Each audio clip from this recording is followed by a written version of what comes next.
You are listening to a Dynamic Works Productions podcast. This show is available on iTunes, Stitcher Radio Network, and many, many more podcast services around the world. You can find all our content, music, videos, books, podcasts, and more on our website, www.dynamicworksproductions.com. Have questions, comments, or concerns for us? Head on over to the social tab on www.dynamicworksproductions.com if you'd like to talk to us. Now, on with the show.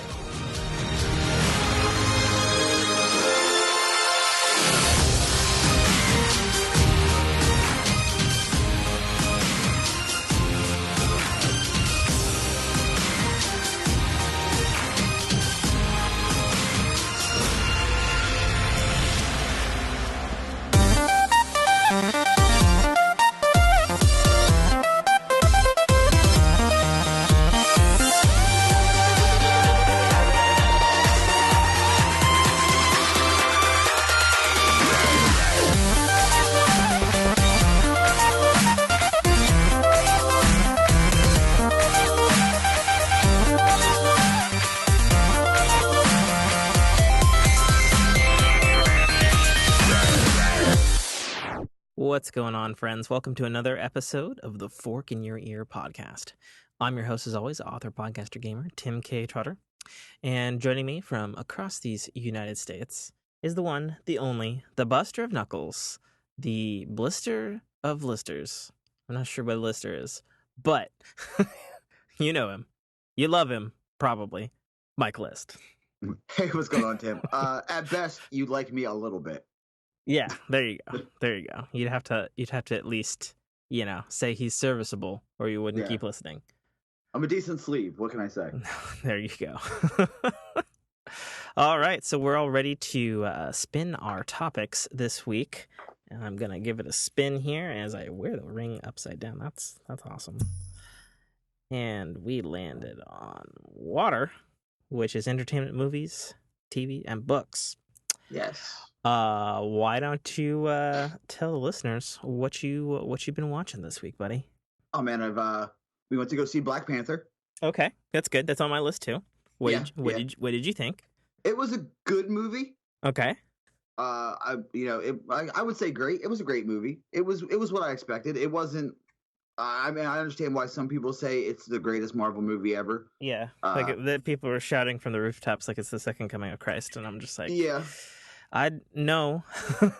Killmonger is a great villain, or I should say anti-hero. Probably one of my favorite. Michael B. Jordan destroyed it. Yeah, I really, it's so wild. So I'm a big fan of Michael B. Jordan. I haven't seen Creed, but I've seen like almost everything else he's done, from the TV shows to Chronicle to The Awkward Moment to, lest we forget, he was the reboot Human Torch not too long ago, and he crushed it in that as well. And it was wild seeing him take on a villain, because he can play the shit out of a villain. Like, he got them crazy eyes, and you believe him. Like, he's committed. Like, he's not playing. No, not at all. He did Hot Ones on YouTube. I don't know if you're familiar with the show. I have not seen that one. It is basically, it's an interview. Okay. And every question is preceded by a hot wing of various temperatures and Scovilles, all the way up to 2 million Scoville units, which is really, really high if you didn't know. Wow, that's crazy. And what it does is it's so good because you get to see people's reaction, and like personas evaporate when oh, sure. Your body starts to sweat and you can't think, the pain is kicking in and all that. He was on one of the most recent, I don't know if it was the most recent or one of the most recent ones. And they asked him the question, like, how did you get ready to play Killmonger? And he was like, well, I just kind of walked the walk. And he was like, I noticed people wouldn't look me in the eye and got out of my way. And I was like, yeah, Killmonger, motherfucker. And I was like, yep, I can see that. I can see that. And he's like, I had to grow the beard and I had to grow my hair. So it kind of just like all fell into place. Oh, that's cool that he grew his hair. Because, like, you see a lot of that stuff, and, like, more often than not, usually because actors have other commitments, Hmm. the roles, and producers want you to look a certain way, you get the fake beard and stuff. Yeah. No, he said I actually think he mentioned, I had to make it connect, which I guess is difficult for some people to grow Hmm. beards. Having it connect. I'm Sure. like, oh, I don't have that problem, Michael B. But Yeah. I mean, I dug it. I mean, it was good. The movie was made better by the community at large with me Hmm. in the theater. Oh Uh, yeah, I saw it opening night, 7 p.m. showing. My theater was packed, and that was the rowdiest bunch of fucking people. I yeah, was like, this crowd is lit for this film. yeah, oh yeah, it's good. It's good. I I almost felt saw. I almost felt bad because I've been to a lot of Marvel movies, and like people clap and whatnot, and the amount of clapping in this film, and like I really enjoyed the film, Mhm. but I also thought that it wasn't anything to write home about. I thought the social political messages were super awesome and interesting, and particularly the way it was portrayed with Wakanda kind of being like this like super America, or like America 2, like over the world kind of thing. Yeah, yeah. um because I mean, in the movie it's it's a hidden superpower country basically.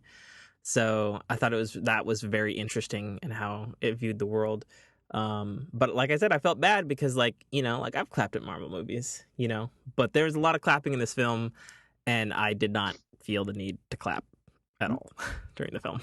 So I mean, yeah, I can understand. I can understand that. I mean, there was a lot of hooping and a lot of hollering, which like as you probably well know, that's how I enjoy movies. I can't go to a super quiet theater. There has to be some like either me and Jess will whisper to each other, or if hmm there's like oh man, he's gonna get it, that kind of stuff. hmm I'm okay with it. I'm not okay with people on their phones. oh yeah, I fucking hate those That's phone just people. disrespectful. If you want to talk, that's fine. If you're next to me and you talk and I hear something funny, I'll be like, yeah, that's fucking funny, and give you knuckles or something. But Hmm. it was yeah, but it was funny. We went at 10:30 in the morning. Mm, I don't do crowds, okay. so that's the best time for us to go. Well, isn't that kind of like oxymoronic? You're like, you gotta have a crowd, but you don't do crowds. I don't do packed. I can Okay. do a couple people, but like shoulder to shoulder, Mm. I won't enjoy the film. Yeah, see, mine was shoulder to It's shoulder. Yeah, I couldn't do that. I couldn't And do that. like there's like this group of fucking, I don't even know, teens or tweens or something behind me. And like I'm not to do any sort of like racist thing or anything, but it's just, the fact is Black Panther crowd was predominantly black, and I'm a white boy. And I would like, say I would say I was the token white guy in the crowd. I think I was the only one. There was like I would say there's maybe 20 people in you, the theater. you know what shocked me in my crowd? So it was like uh blacks of all ages, Uh-huh. and then it was like me and my girlfriend who are very white, even though she's Hispanic. And I was looking around and I was like, I did not see another fucking people that was like my age, Mm-hmm. like of my cover. But the other weird part was a lot of old white people at the same time, and I was like, huh, Yeah. they must be like hardcore Marvel fans then, Yeah, but and that's not that's one just. of the things about Marvel, right? Sure. Yeah. Like people come out of those. But like, I mean, like there were people who came in with walkers, dude. And Oh I was like, wow. huh, first showing Black Panther. I'll be damned. So it was kind of weird looking out at the crowd, because it was like, man, I feel like I'm in Atlanta. But at the same time, so much of that crowd was so much more, and there's been a lot of talk, not to get like political or anything, but obviously Black Panther, black superhero, you know, and like bleeding black superhero, not like a side character like Civil War, not Rhodey Rhodes, Don Cheadle, and like the Iron Man movies or anything like that. You don't see that. I mean, has there even been one on the big screen now that I think about it? Blade, Spawn. Oh yeah. Okay. That was that was on the tip of your tongue, good sir. It was. Yeah, I yeah, was that's ready. true. I was ready Okay. for it. There was a few arguments at work about this, so I was ready for it. I actually was like, dude, Blade. Come on now, Blade. Wesley Snipes killed Oh that. yeah. There's Um, no doubt in anybody's mind that Wesley Snipes is Blade. You sure. know. The third movie was garbage.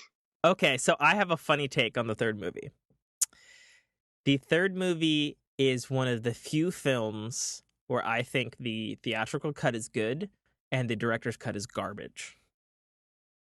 One where, spoiler alert on Blade Trinity here, folks. Yeah. The one where they both, Blade and Vlad, fight each other, and Mhm. then they're both beat the shit, and Vlad goes, "This is my final gift to you," and turns into Blade. And then, like, the cops find Blade, and cops find, I say, quote unquote, Blade here. Mhm.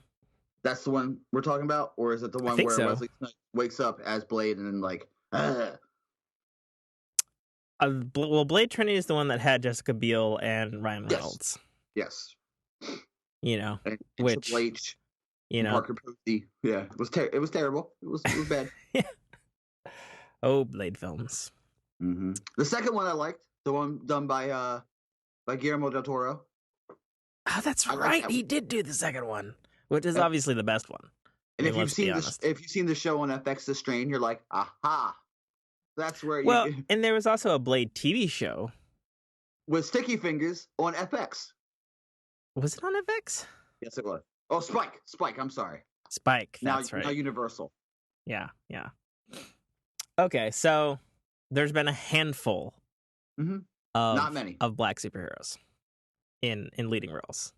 Ironically, Marvel still. Yep. Oh, and I guess technically, well, even going back to it, Michael B. Jordan, he was one of the Fantastic Four. Yeah. True. So, that's true as well. And technically, again, Michael B. Jordan Chronicle, not a comic book, but definitely a superhero film, and he was definitely a lead.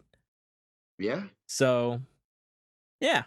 But I guess the reason I thought the crowd was so interesting was I think it's because everybody knew, because of Chadwick Boseman's performance in Civil War, that obviously Black Panther was going to be very good.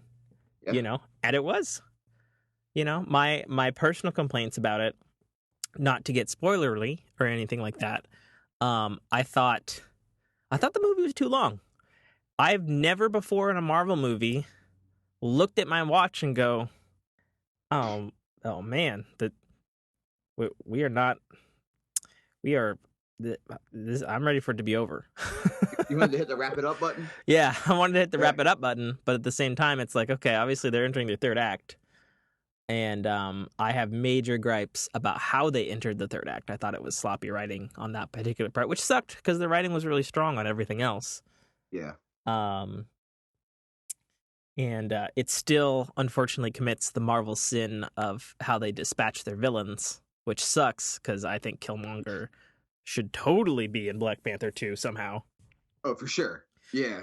So, I don't know. Like, I thought it was very good, but I didn't think there was, anything to write home about. And somebody pointed out to me recently, actually, on why he was disappointed in the Black Panther. And he's like, film's called Black Panther. Not a whole lot of fucking Black Panther in that film. Should have just called the film Wakanda. And the more I thought about it, I went, oh, shit. It's The Dark Knight Rises. Yeah, yeah. So, Black Panther 2, more Black Panther, please. Yeah, please give me more Black Panther. I would love that movie. I would love to see it. Because the dude can act. And, Black Panther's cool fighting cat, literally. So, did you have any gripes with the film there, Mike? Some of the fights were like, now thinking back, I thought the fights were cool, but it was very he fought very Black Panther-y, like how I would imagine someone who was the epitome of Black Panther. Sometimes you could be like, that suit looks awful fake.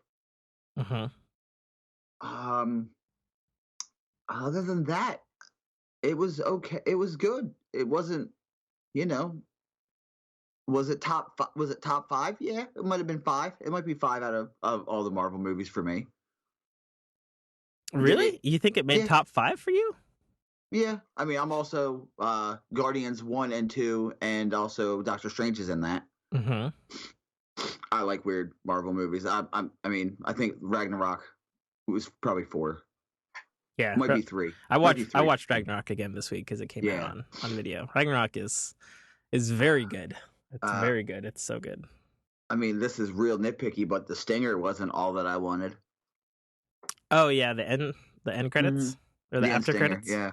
Yeah. Yeah, I mean, I liked it because that was not what I was expecting. I was honestly expecting something with Thanos because we forget fucking Infinity War is like 2 months away, man.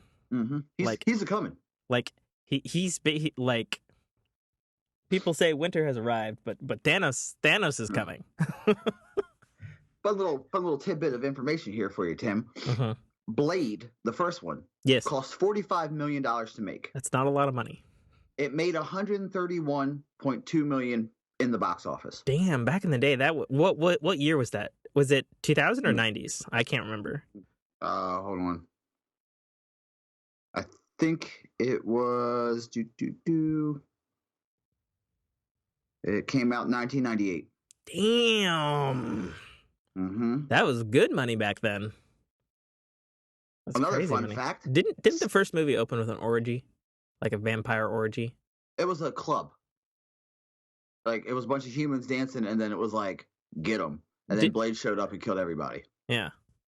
Okay. Uh, Another fun fact: Spawn, Mm-hmm. $40 million budget, Mm-hmm. made 87.8 million. Okay, so Came they out broke even. 1990s. They broke even. Well, they broke. Yeah, I would say they broke even. Mm-hmm. Black Panther has made 548 million so far. Yeah. Yeah, it's and didn't it have the fastest selling or one of the fastest selling things of all time the first 4 days, I think? Yes, it got. Oh, well, this is a fun little information. Blade 2. Mm-hmm. Blade 2 is about the same. Really? Mhm. Hmm. Interesting. It was very, yeah. Interesting. I mean, I'm sure what, do you have anything else? Any other information you want to drop on Black Panther, or you want to move on to the next thing? Because the next thing we both have in common as well. I don't know. I mean, I mean, do you want to drop what the stinger was? no, I mean, I don't want to spoil anything for Black Panther. I think I think it was very good. But like I wasn't like I need to see that again in the next 24 hours, you know. And No. I guess for me, oh, somebody also pointed this out to me, and I didn't really think about it until after the movie. Um, like the movie had, classic Marvel humor, but it didn't have enough of it. No, not at all. You know? Especially if you watch Ragnarok, because Oh that's wow, pretty. gee, Ragnarok's a straight fucking comedy. Yeah, it's a buddy comedy. Yeah, it is. Yeah. Anyways, all right. What's your next one? Started watching Altered Carbon with my Jessica. Oh, she's watching it. Okay. Yeah, she has. I was watching What does she right near think? the end. She she likes it. Uh She huh. just doesn't like like heavy cop dramas. Uh huh. I would not And call this a heavy cop drama. I would not call this cop. There's a cop in it. That's Yeah, what I told her. there's cop elements, Oh yeah, but there's cop elements. there's kind of every element, really. Yeah, exactly.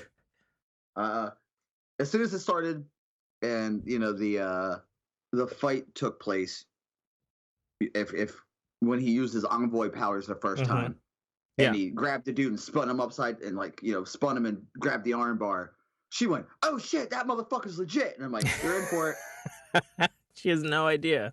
Not at all. Actually, you have no idea since you haven't I finished do the not. series, good sir. I'm on episode 5. Yeah. Mm-hmm. Also, I don't trust the wife. Which Gonna one? say it. Well, oh, yeah. Yeah, I mean, who would? Even if yeah, it really is the wife. yeah, yeah, exactly. But the Because scene. as we've explained, listeners, if you're just tuning in, because we've been talking about this fucking show for 3 episodes now, Altered Carbon super, super, super, super, super sci-fi, cyberpunk, super future world where people don't die. They basically are stored on a chip in a vertebrae in their neck, and they can be taken out and put into new bodies that are grown or built in various ways, and blah blah blah. So really, anything can happen in the show. Um, as uh, as I think I said last week, it's basically like you're watching season 8 of Westworld, where they get out into the world, probably. Yeah, yeah, So yeah.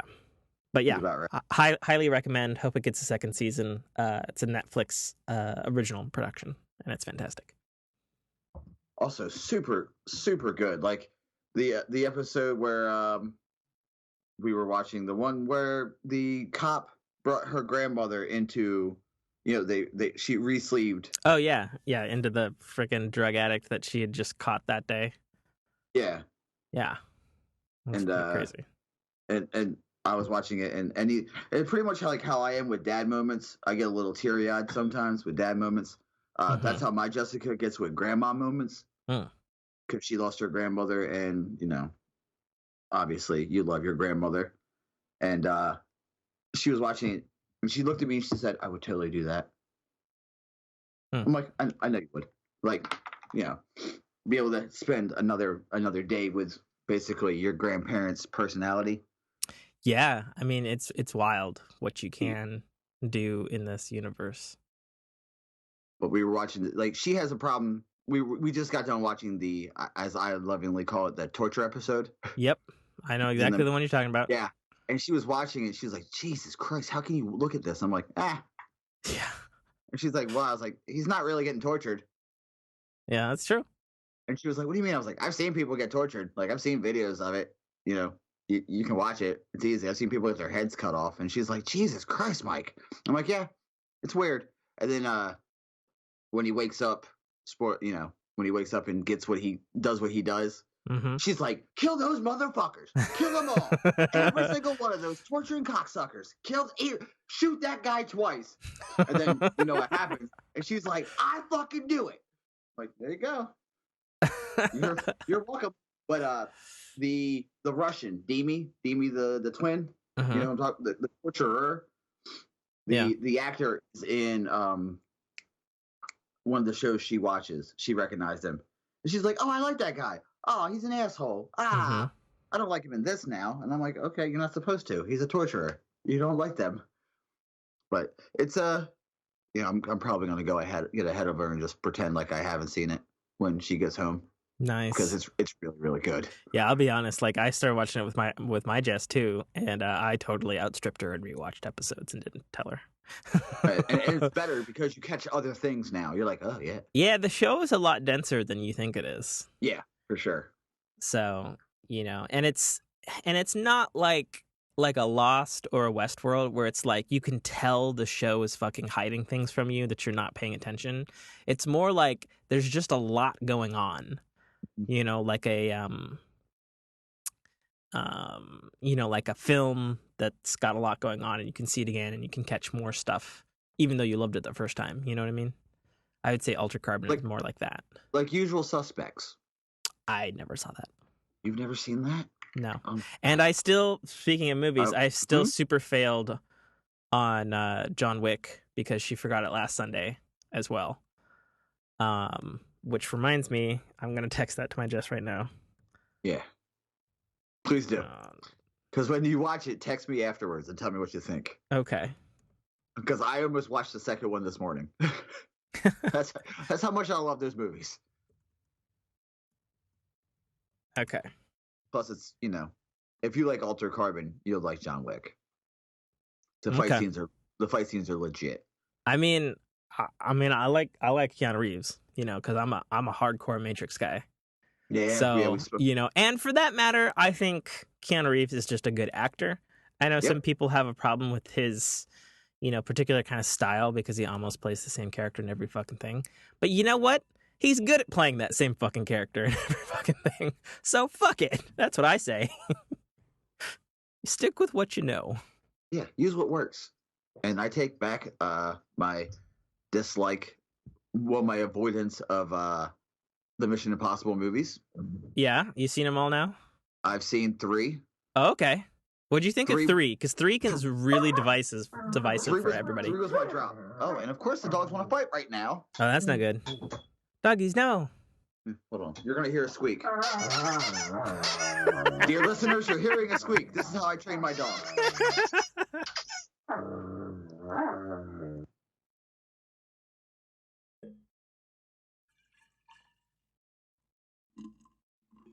As he's now looking at me, squeaking his toy, because this is how we train him. We don't use treats. We use the actual toy that he loves. There we go, baby. The third one was probably the one, I mean, of the 3 I watched, it was my least favorite. Okay. Is it because the plot is a MacGuffin? It's very much MacGuffin. And it never resolves? Nope. Nothing. I literally was like, what? Hold 1 second, Tim. Yeah, go for it. For those of you also tuning in, Mike never seen any of Mission Impossibles, and he's now seen 3 of them. Yes.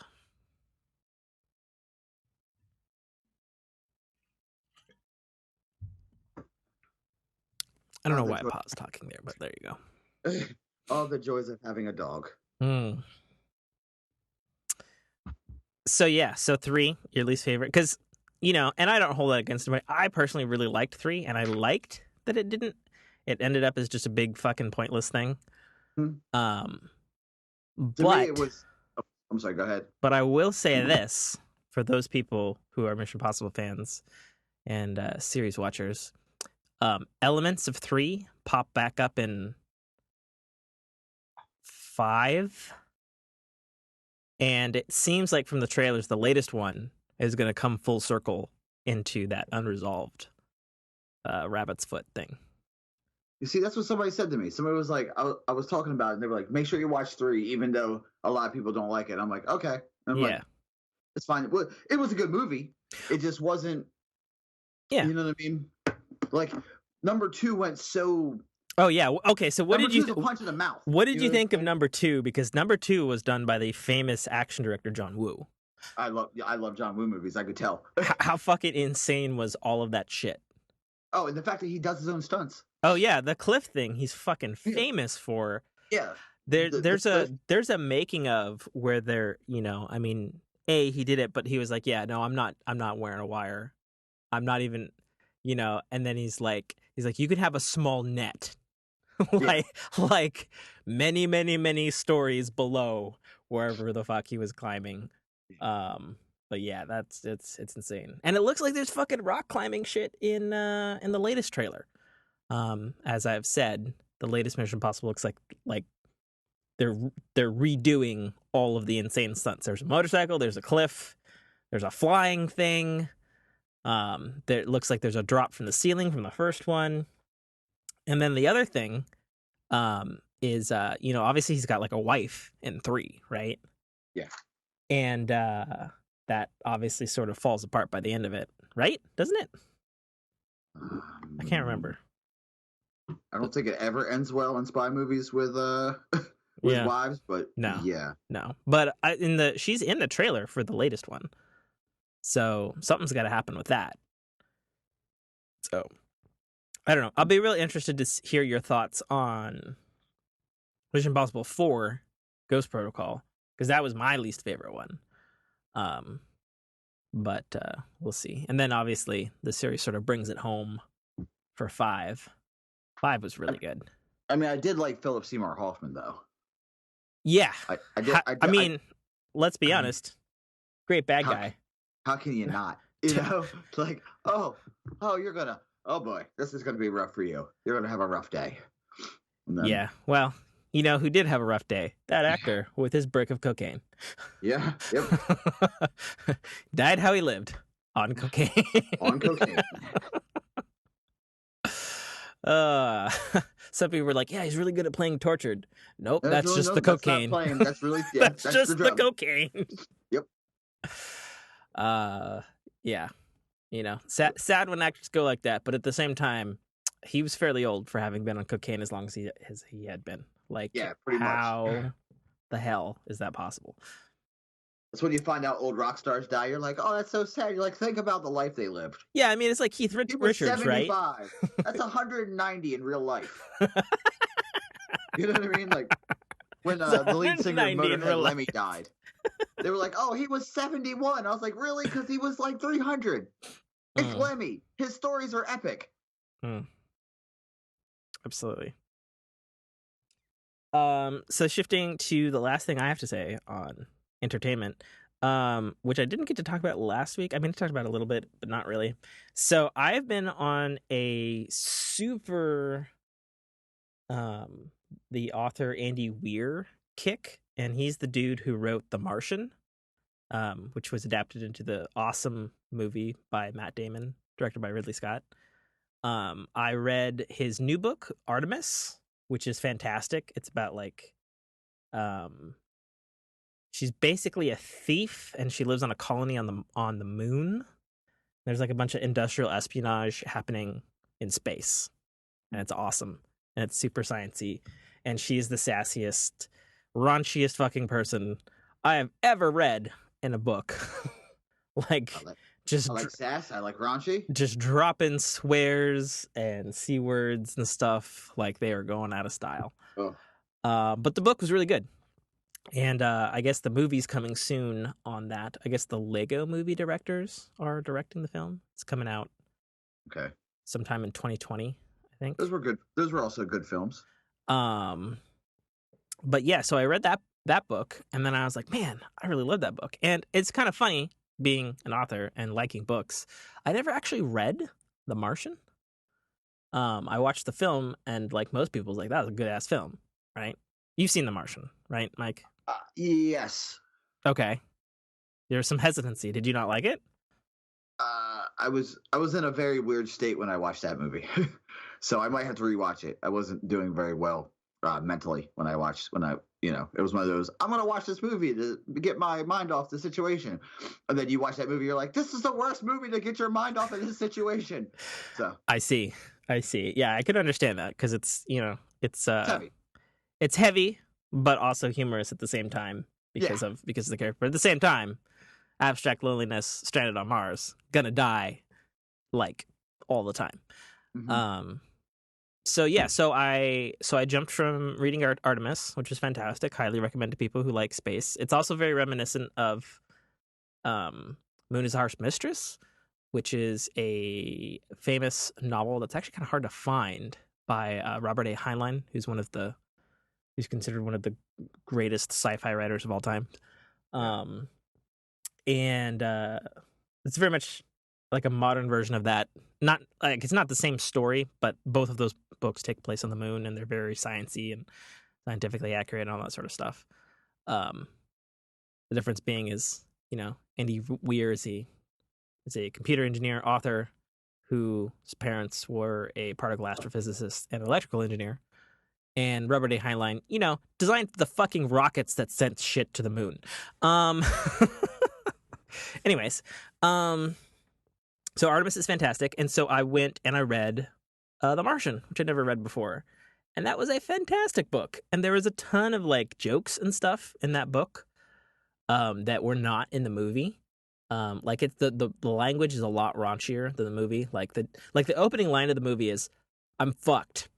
I'm fuckity fucked." And I'm like, that was not in the movie. No. And there's this real dry sense of like super sardonic cynicism, sarcasticness in the book. Like I think some of the lines are like, all right, I'm going outside of the habitat on Mars, stranded, going to die, and I'm going to perform some very advanced maintenance using a very scientific tool. It's called duct tape. And and there's a line in the book that I think is one of my favorites, because I was working and I was also listening to the audiobook because that's what I do. And there's a line where they're saying that they're gonna launch a probe to him with food so he doesn't starve. And they were explaining to him that they'd named this probe after some Greek goddess who's like the goddess of rainbows or something.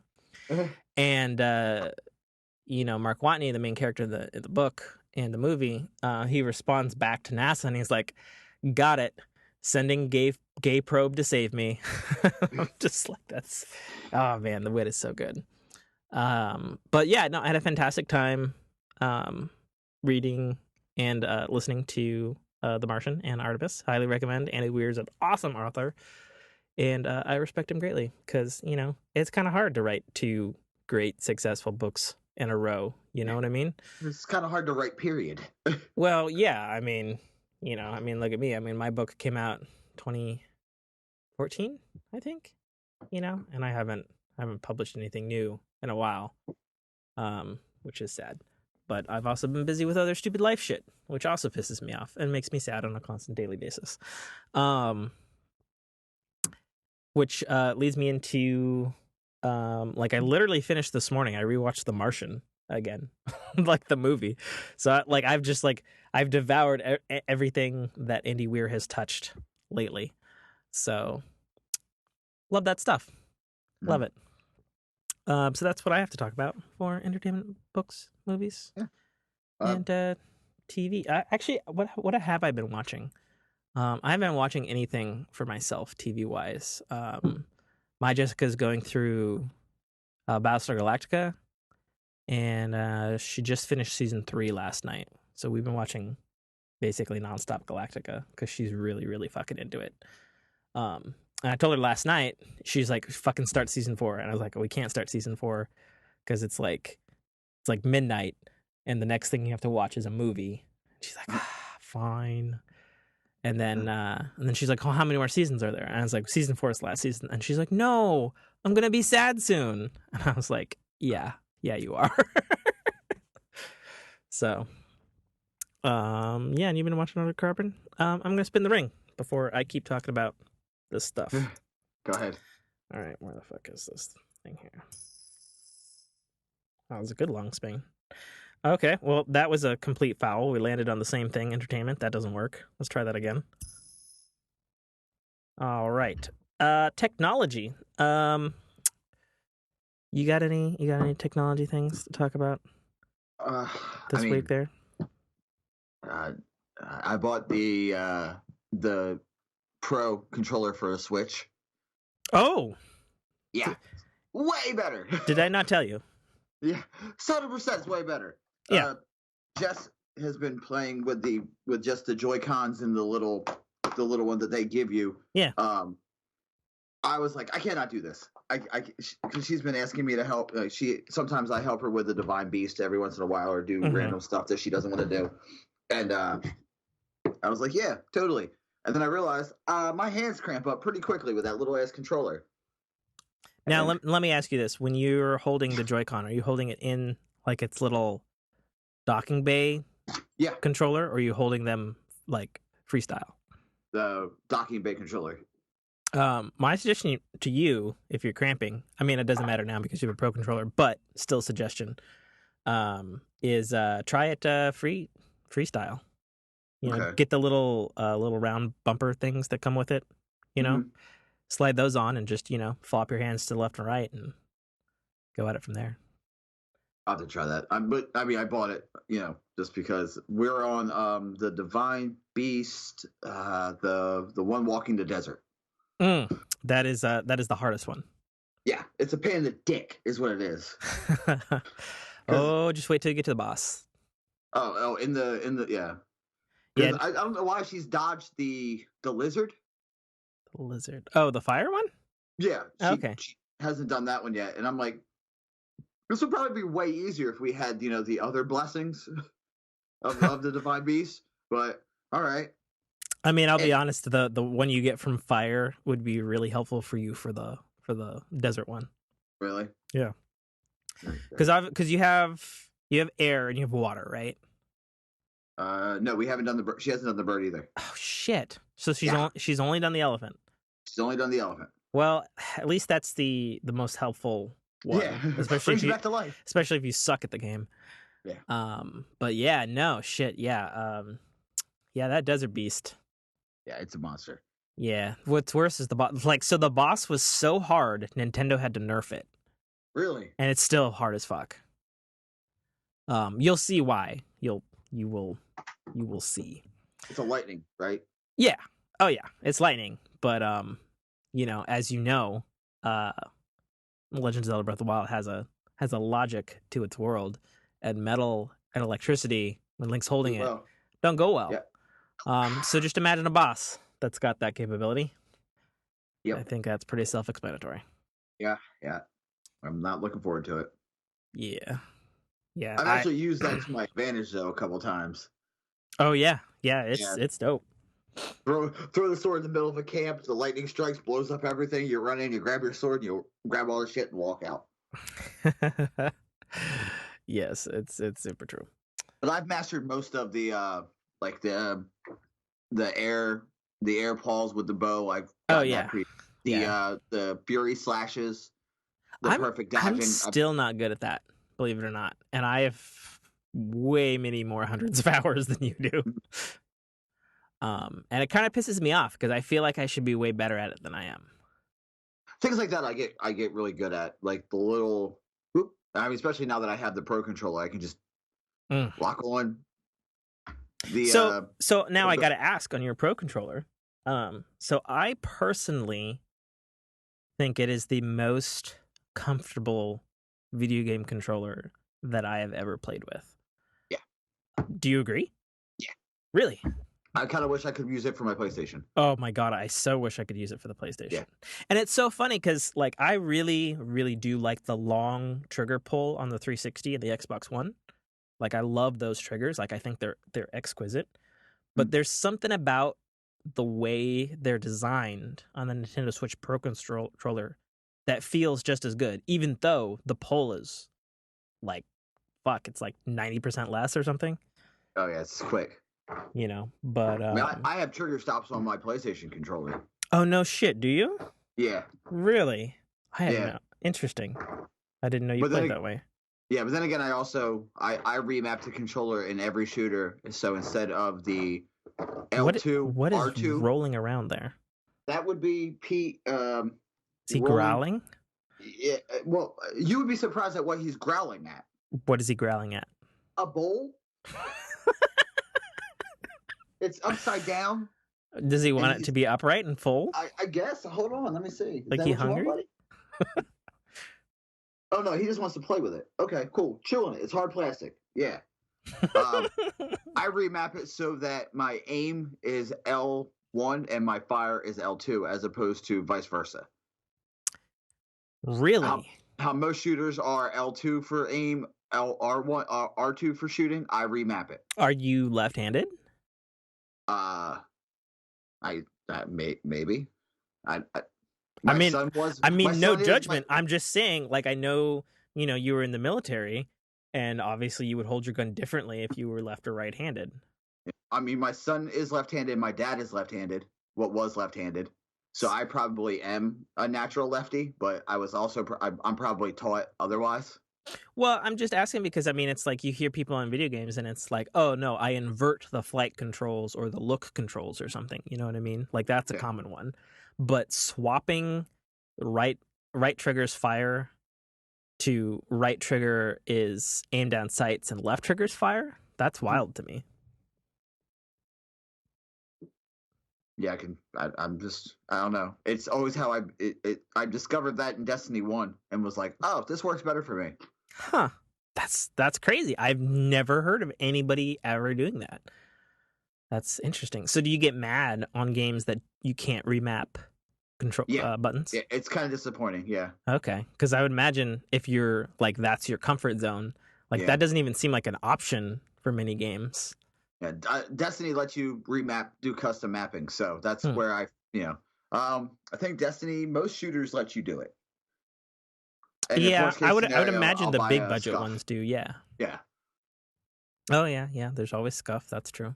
Mm. Wow, that's wild. So then that's got Like, to piss you off then for Breath of the Wild.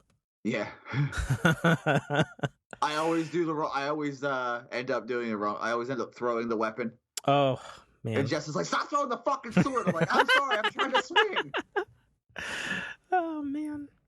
Well, hey, when you eventually get the Master Sword, at least you can't throw the Master Sword Uh, as you go silent. yeah, we haven't gotten the Master Sword yet. Yeah. Yeah. Well, you literally can't throw it. That button is actually your laser. Oh, okay. So it's just like in the games. If you're full health, you can blast a laser. Yeah, I mean it's not like all the other Zelda games that you're thinking of. It's more like a okay. So you played Majora's Mask, right? Uh huh. So you know Fierce Deity Link or Deity Link? Yes. Okay, and he had that wild. I'm trying to remember all the links. Well, okay, so that was the mask that turned you into like adult buff super ninja Super Saiyan Link, Okay. and he had like a spiral sword, and it shot like spinny light discs of death. The Destructo Disc Link. Yes, Mhm. so that's what the Master Sword does when you have full hearts. Okay. So think of it like you can aim it, and it's got a little bit of an arc to it, but it spins. So it's ironically in this game, since obviously cutting grass doesn't do much, it's really good at cutting grass. Hmm. But you can just spam it for days because it's infinite, And unfortunately, it doesn't do a lot of damage, but there's upgrades you can get. So, Okay.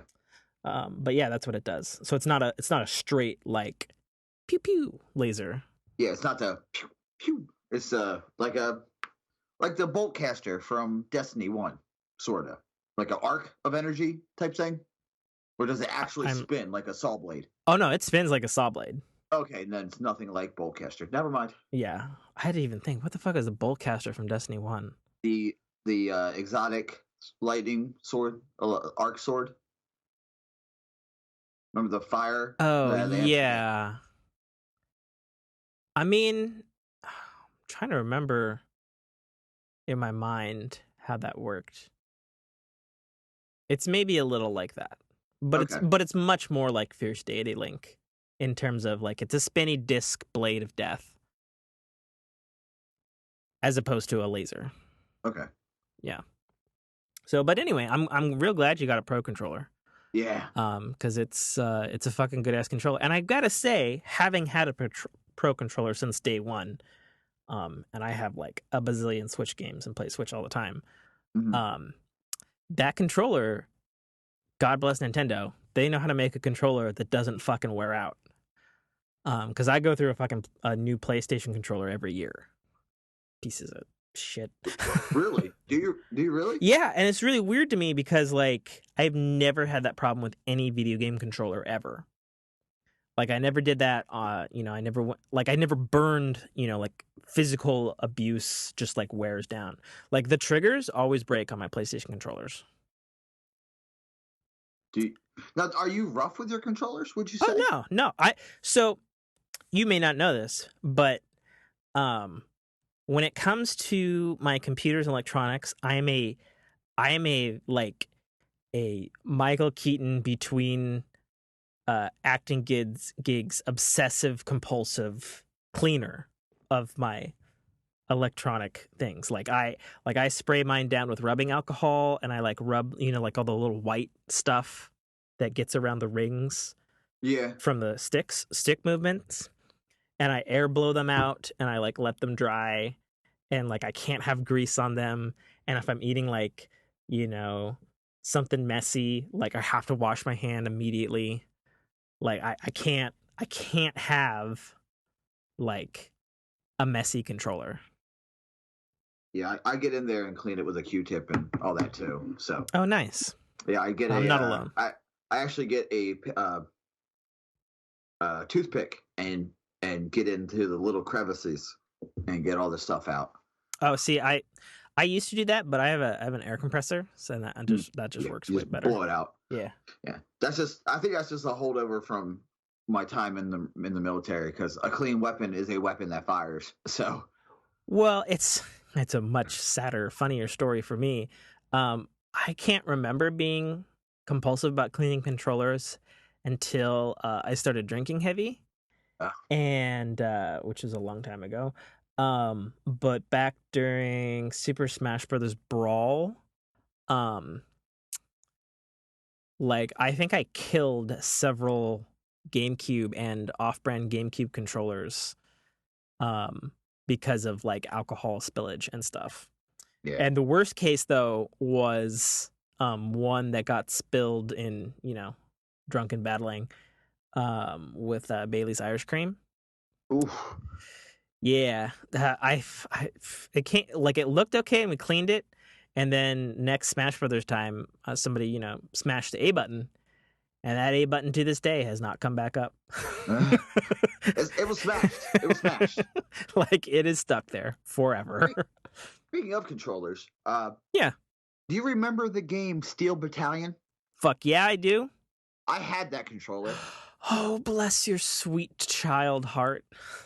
Yeah, yeah. It was in when I was in the military. I was in the Marines Yeah. in Japan, Mhm. and I had the big room is what they called it lovingly. It was just a bigger room in the barracks, Yeah. and I didn't have a roommate, so I had an extra desk set up. So we just set it up there. I got it and Oh I my set it up, god. and that thing required like 7 button pushes to turn on your mech. Yeah, I know. And we had so many good times just screaming and just we had a big ass TV and guys would just bring over stuff and we would get shit drunk and play Dungeons and Dragons and Oh shoot my god. things. And, yeah, it was I, fun. I really wish we lived near each other, man. Like, I legitimately do. Yeah, there'd be a lot of Dave and Buster strips, bud. Yeah. Well, I just, Alright. just the amount of like other things that you get up to that is harder to do when I live on one side of the country and you live on the other. You know what I mean? Yeah. Like, I feel like, we would be at each other's house like every other day or something. Oh, for sure. But no, man. So Steel Battalion is my one sadness. Like, I always wanted it. I never had the money for it because, like, as a kid, that fucking shit was literally $180. Because the controller is the size of a house. And last PAX, when I took my Jessica to PAX, there was a nostalgia game room, and dudes had Oh, brought in full system link. I think it was up to 8 people, with all Steel Battalion, like the controllers. oh, And the so dope. owners of the controllers were coaching these people how to play because nobody had ever played it because it's obviously one of those games that you can't remaster it because the game used a controller that had what was it broke a Guinness Book of World Records like 180 buttons or something. It was 3 pieces, Yeah, I mean it was three things. It looked like like a some cockpit of a mech. yeah, it Yeah. looked like the cockpit of a real mech Yeah. basically. But yeah, no, the closest I got was I watched a bunch of people play that for like an hour. I wanted to play it, but the lines were super long and the matches obviously took like an hour and a half at the time because 30 minutes was like, okay, you got to do this to walk. And like I watched some dude and he's like walking and he's like tipping and he's like, what button do I press? What button do I press? I'm falling over. Oh God, I fell over. What do I do? And it It's was it was just the best. yeah, it required a lot of handling, and Uh, it okay. actually had pedals as well. Oh, does it? It had I three didn't pedals. remember that. Jesus Christ. Yeah. Fucking A. Did it plug in with like one cord or did it use all 4 ports of the original Xbox? It used two. Okay, that's not bad, I guess. Uh, no, three. I'm sorry. Well, two for the top controller and one for the pedal. So it used all three. It used 3 ports. Wow. Fun fact, Tim, if you want to buy that today, Yeah. it's only $700. Yeah, because they don't make them. Nope. Wow, that's incredible. Yeah, it was really really fun. It had knobs and wires and it was fun. Like, Yeah, yeah. I and mean, it looks good. I don't like mech games with on console with the handheld controllers, but I like Hmm. Steel Battalion. I think because it immersed you in it. You know. Hmm. Well, the thing that was always really appealing to me was so as a kid, and particularly a Sega kid growing up, my favorite arcade game of all time was Sega's Virtual On with like the twin sticks and the 4 buttons. Mm-hmm. You know what I'm talking about? Virtual on. I know that Yeah, controller set up. I've I'll seen that. Google it. Virtual On Sega.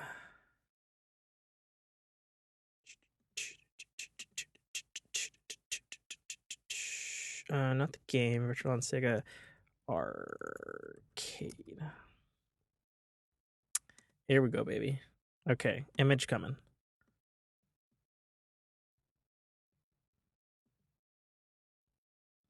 Or Is it the Skype chat or what are you yeah, sending? I'm not sure what new Skype does anymore.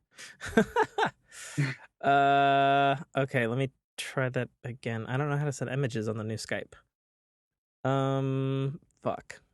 Let me trying to find it. Virtual on? Yeah, virtual on like arcade machine, and then scroll down until you see like twin sticks.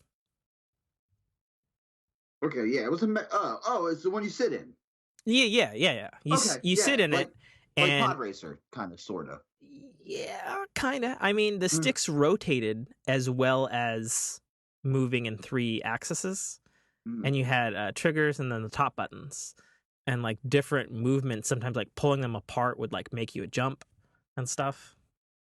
I spent so much fucking money in quarters on that fucking game. I was so fucking good at it. And it broke my heart every single fucking time because there's a lot of virtual on games for like, Sega Saturn and Sega Dreamcast and all that sort of stuff, and they were fucking terrible. None of Yeah, them were as good as the arcade. It pissed me off so much. So much. it's no Power Stone, right? Well, yeah, well, that's a good example because at least Power Stone was great in the arcade and great on systems. Mm-hmm. Which, by the way, can we get a motherfucking HD collection for that? Fucking Christ. I would play the shit out of that with like online functionality. Power Stone? Are you kidding Yeah, me? Power Stone was dope. Oh, come on, Capcom. Just Yeah. like, can we get a PlayStation remaster of Legends of Dragoon, please? Is I, that so hard to ask? I mean, I've never played it, but I'm definitely interested. Oh, dude, it's so fun. Nice. It's yeah. I would. I only have one PlayStation, old school PlayStation game on my system right now, and it's my favorite RPG. Mm-hmm. It's and I mean, I still play it to this day, Mm-hmm. so it's not like it's Rogue Galaxy. If you Oh didn't know, yeah. You keep telling yeah, me that that's your job. yeah, I've come so close on like when I'm like really bored and I want something different because I know some of the uh-huh. team members who worked on that worked on my favorite RPG, Skies of Arcadia, um, which I really wish had a remaster. Like I really, oh god, and I'm so mad because I remember I heard that they were making Skies of Arcadia for like iPad and iPhone like a long time ago, and then it just Yeah. never happened. And I'm just like, oh man, come on. I would love a full HD remaster of that. Um, and it kind of sucks because it already sort of had a remaster. Like it originally came out on the Dreamcast. I think it was one of the final games that came out for that system, unfortunately. And then they had a GameCube version, Skies of Arcadia Legends, which added a ton of shit and remastered a bunch of stuff and changed the combat a bit and stuff. But it's still the same game, just with more content and tweaks here and there and stuff. Mm-hmm. And that's really good as well. So I would urge anybody who either has a Dreamcast or a GameCube, which of course is backwards compatible with the Wii, you can get Skies of Arcadia Legends, and it does not disappoint in the JRPG category. It's. I mean, to me, Rogue Galaxy is the game I play when I'm like, oh, I don't want to play Destiny or any other game. I just want to lose myself in some nostalgia. Mm, mm. See, the one that I keep going back to, and actually, honestly, I'm shocked at myself that I haven't bought yet, that I do go back to, like every couple of months, is Shadow of the Colossus. And Oh, they that just, remake looks so pretty. yeah, and they just got this remake that's 60 FPS, 4K.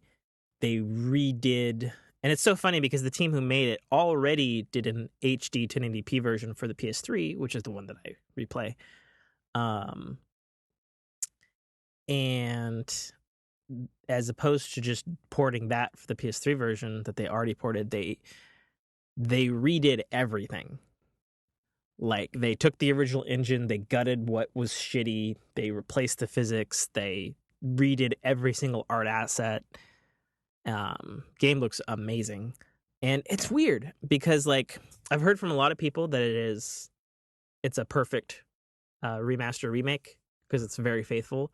But at the same time, I've heard from some very hardcore Shadow of the Colossus people that it's like, it's very good, but some things are just a little bit off and not how you remember them. And maybe that's why I've been hesitating on getting it, because it's like, oh man, my memories of Shadow of the Colossus are so fucking good, you know? I don't want to do that. But at the same time, like, I know, like, they got classic control scheme and new control scheme. And I tried to have my Jessica play Shadow of the Colossus on the PS3. And it has such an old ass, terrible control scheme.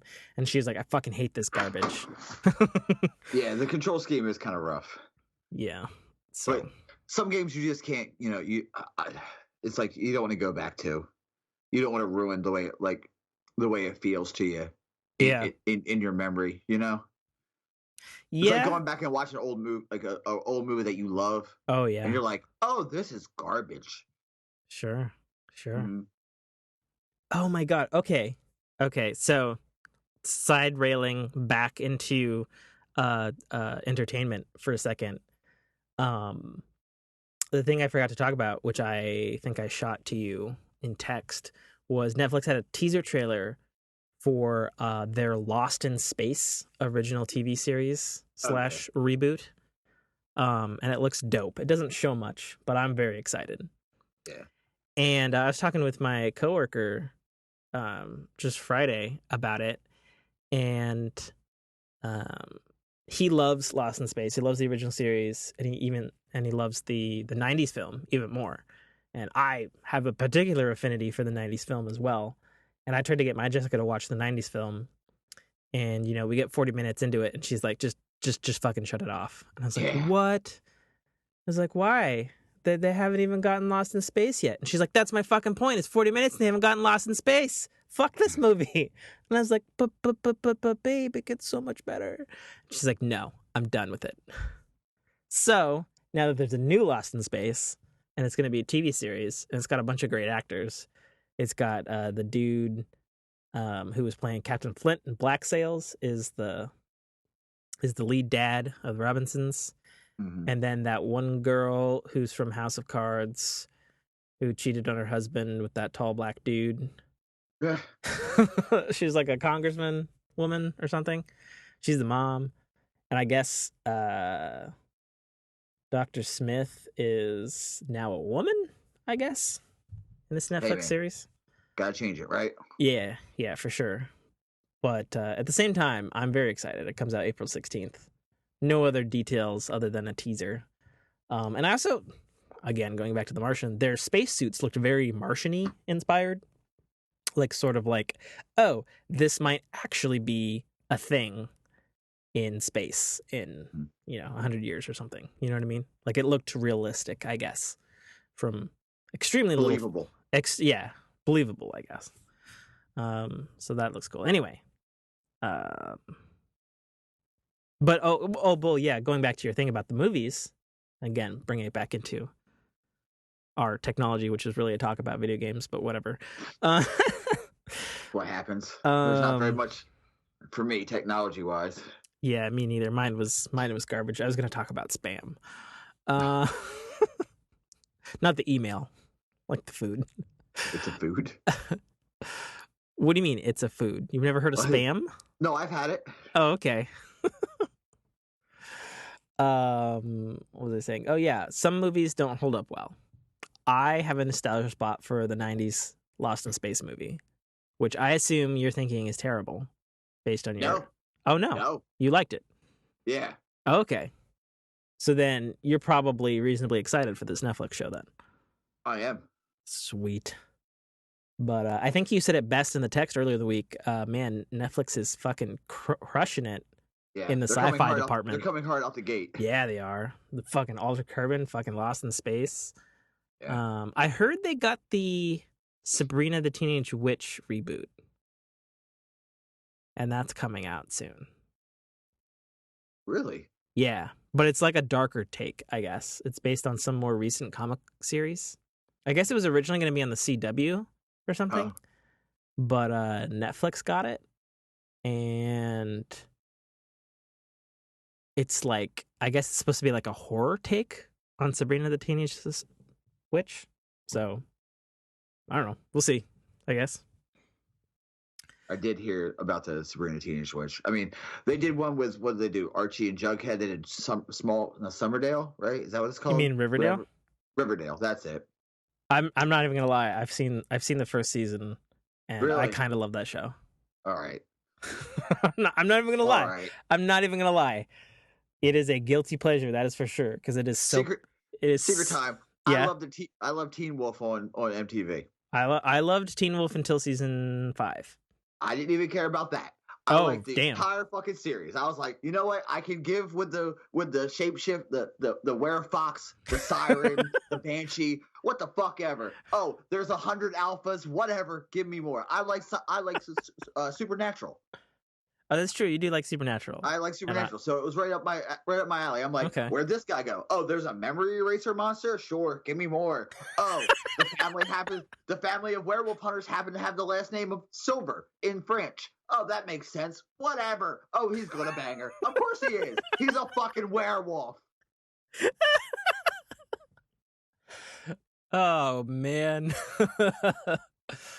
We're gonna have to have a Teen Wolf podcast because my coworker, who's also super into Supernatural, I recently got him hooked onto Teen Wolf.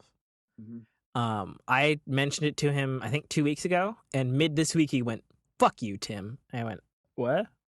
And he's like, "I'm fucking 4 seasons into Teen Wolf. God damn you." And I was like, "Oh, okay." I was like, "So you like it?" He's like, "Yeah, I fucking like it." So we need to get him on here and do like a Teen Wolf. We need to do a Teen Wolf show. I've decided. I started watching it because my son watched it. Oh, really? And I was like, what are you watching, bud? He's like, I'm watching Teen Wolf, Dad. I'm like, wait, like Michael J. Fox Teen Wolf? And he was like, who? I'm like, Yeah, exactly. I was about to say, he's right. going to say who. Yeah. And I was like, all right. Then we started watching, and I was like, who's that? And he was like, oh, that's another alpha. I'm like, oh, is that why his eyes? He's like, yeah, that's why his eyes are a different color. I'm like, oh, okay, cool. I'm like, so that kid isn't one? He's like, not yet. No, I think he's going to be, though. He's going to kill him and then eat him. And I'm like, all right, cool, dude. And then I was like, 2 episodes in, I'm just sitting here. Oh, I was like, oh shit, son, oh shit. And Dad, he was like, Dad, come on, Dad, you're ruining it. I'm like, no, I'm not. You don't know what's going on. Oh man, fantastic. Yeah, before we do that, I want to rewatch it again. So. Oh yeah, gosh, I'm gonna have to do that too. I could probably get my Jessica into it. Oh yeah, for sure. And I think it's on her list because she loves shit like that too. I know what I can't do. I cannot get my Jessica into Supernatural.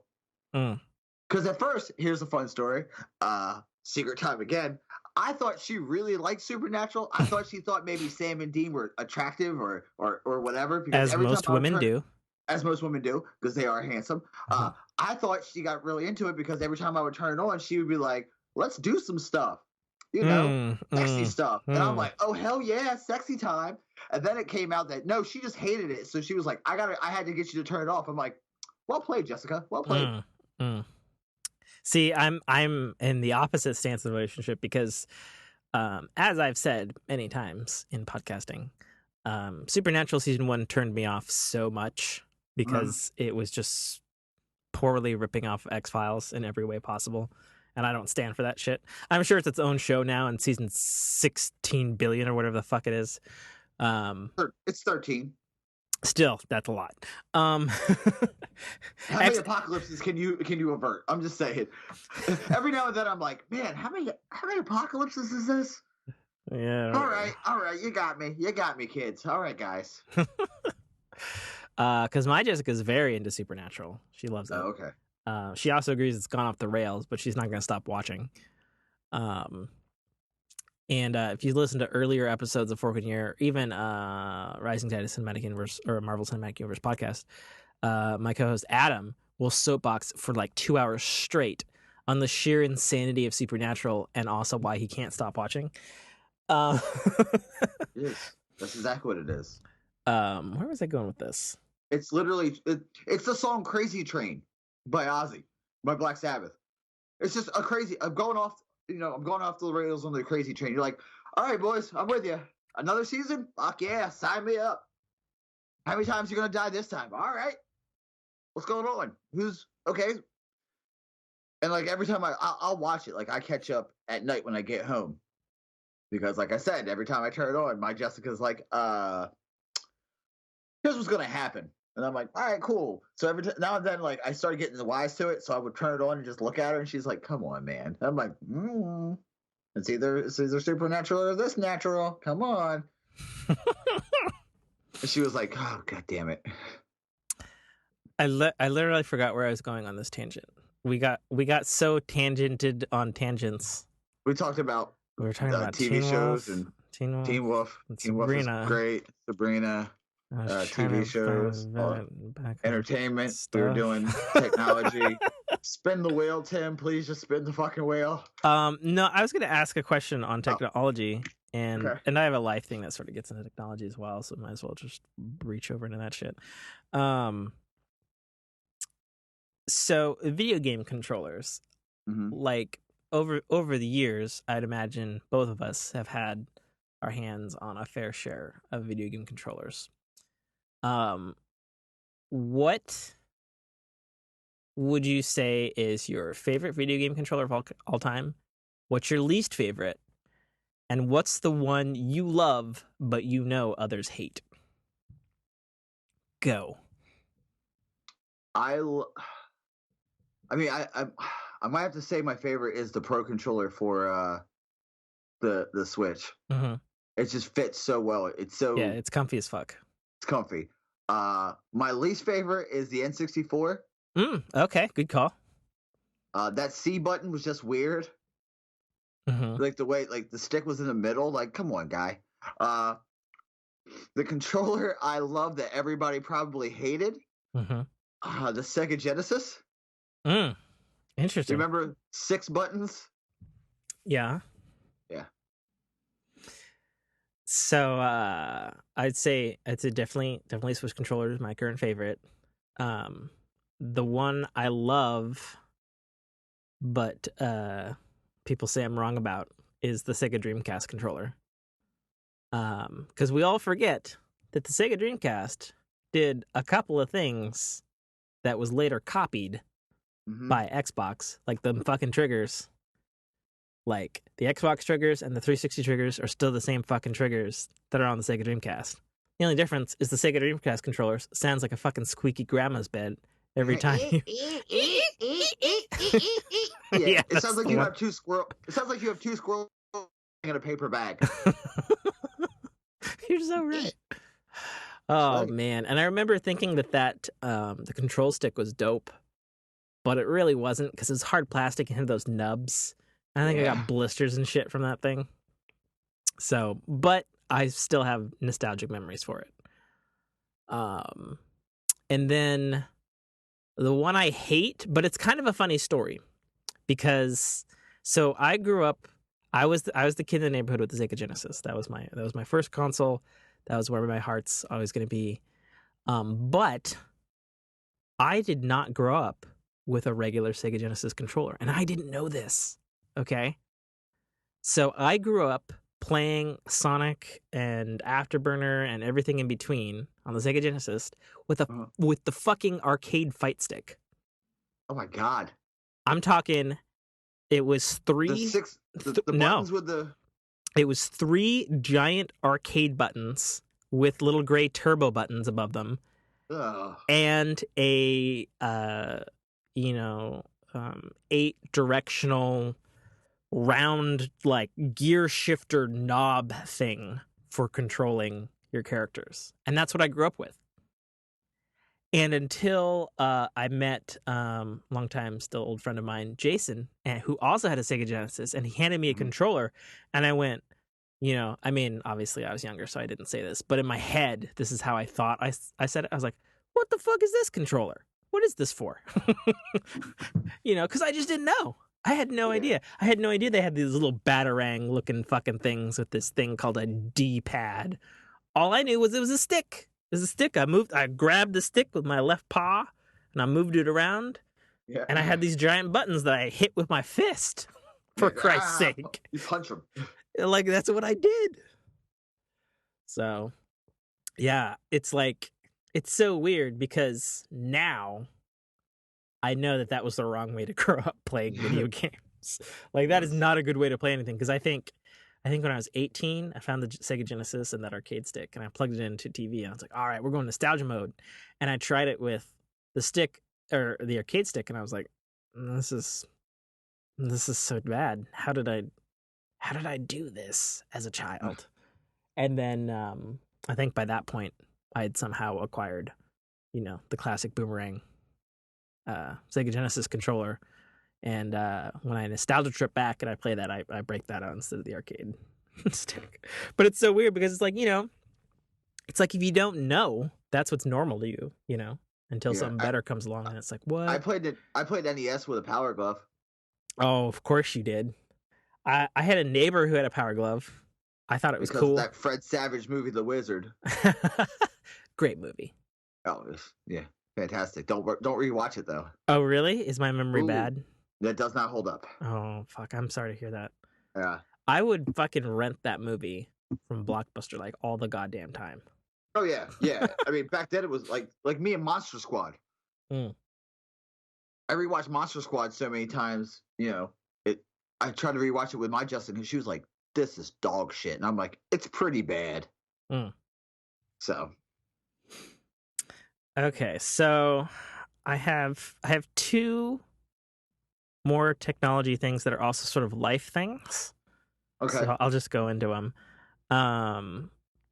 So I yesterday came about like 95% close to just impulse buying an Xbox One X yesterday. And like I'm in the middle of working and I'm like painting these skylights, and I was watching like all these YouTube videos. And I'll be honest, part of the impetus for thinking about an Xbox One X is I have an original Xbox One, which I kind of hate because it crashes a lot and it's slow in comparison to even the original PS4. I hate the interface, and I just generally hate everything about it, except for the fact that it is the console that lets me play all my old 360 games. And obviously, it's a Halo and Gears of War machine. Yeah. And but I've been spending a lot of time playing one of my favorite early access games, Astroneer. Which have you heard of this game, Mike? No. Okay. Do you like space? I mean, I like No Man's Sky. Okay. Well, that's a good starting point. So, it's sort of actually really similar to No Man's Sky, but it's more. It's simultaneously kind of like cutesy, like Minecraft. What is happening right now? What's going on? Yeah, I have no idea what's going on. What is that sound? That would be my PlayStation kicking on. What is going on here? What is that noise? What's happening? I don't know what's happening. I don't understand the noises happening. Okay. Is your PlayStation haunted? I guess. I don't know what happened. What's happening? Technology. I'm so confused. But I don't understand. Where's the sound coming from? Like your TV? The PlayStation itself. But how? I'm unplugging it. It's literally the scariest thing I've ever seen. What the fuck is happening?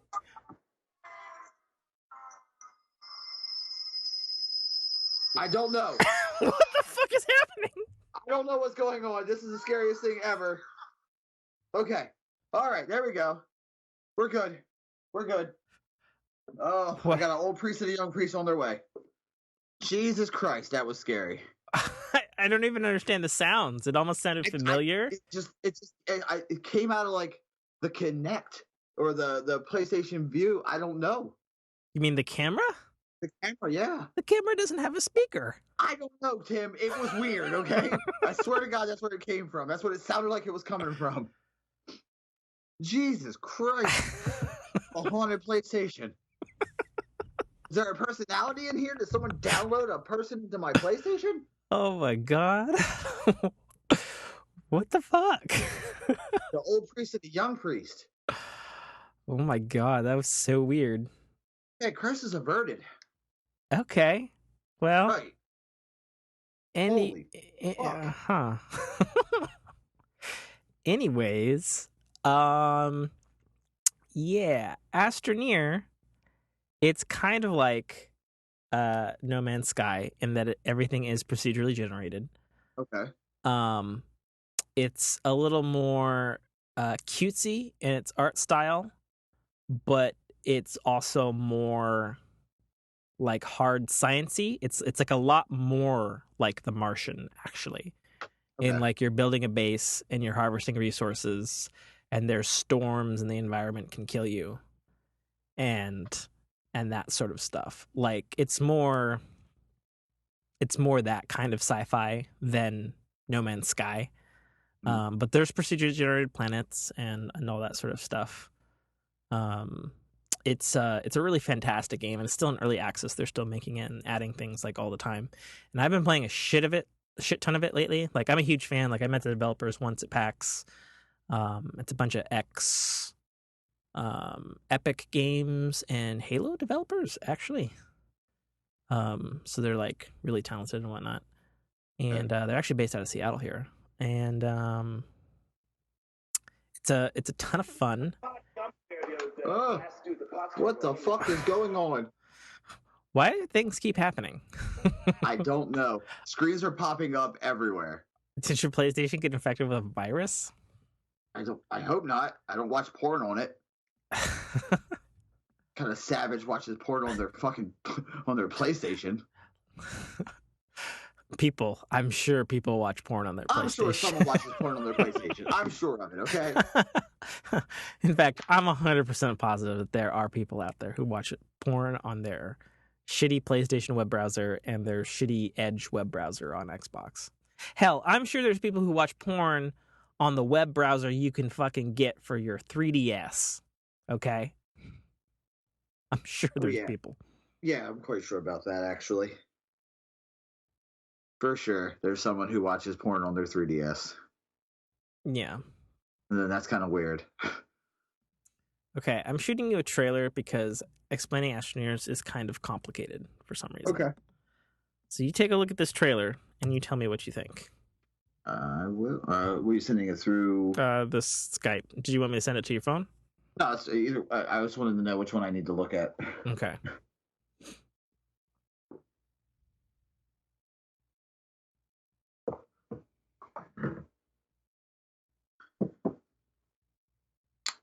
Now, Tim, I don't know if you knew this or not, but since you want to talk about a little bit of life ahead of time, there's virtual lawn. I'm still waiting on Astroneers.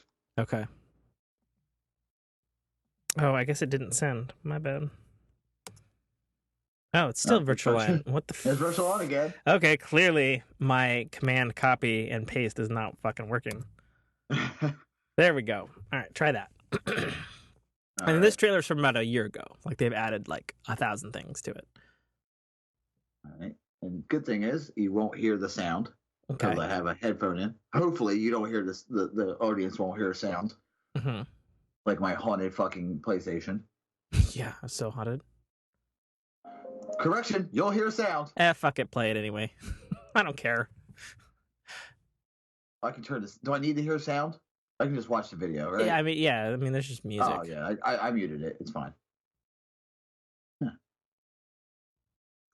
Okay, yeah, it is super cutesy. Yeah, don't let that fool you. Yeah. Okay, it looks like Pikmin. I mean, I guess maybe a little. You're not commanding things. I mean, just like the way it kind of looks. Okay. Yeah, and you like build stuff and everything snaps together like Legos. Huh. You drop down a hole, which is Uh-huh. always fun to do. All right.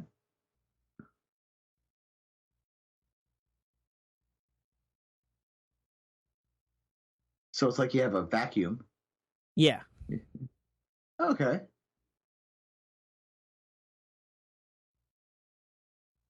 So it's like No Man's Sky, just really real simplified. Mm, no. I mean, and we all know No Man's Sky has gotten quite complicated Yeah. at the end of the day. I would say it is like No Man's Sky in that it's procedurally generated, but it's more about being on planets than space. Like you can go into space, Mhm. but it's just like you have fuel management and then you sort of select the next planet that's nearest to you and you go there versus you're like flying a thing. Okay. It because like you would like mine some fuel and then you'd build a machine to condense that into like rocket fuel and then you'd fuel that into a tank in a Mm. part of a rocket ship and then you construct like the nose of the ship and then you'd launch it into space and you'd try to land on another planet and basically try to like I guess colonize it. Okay.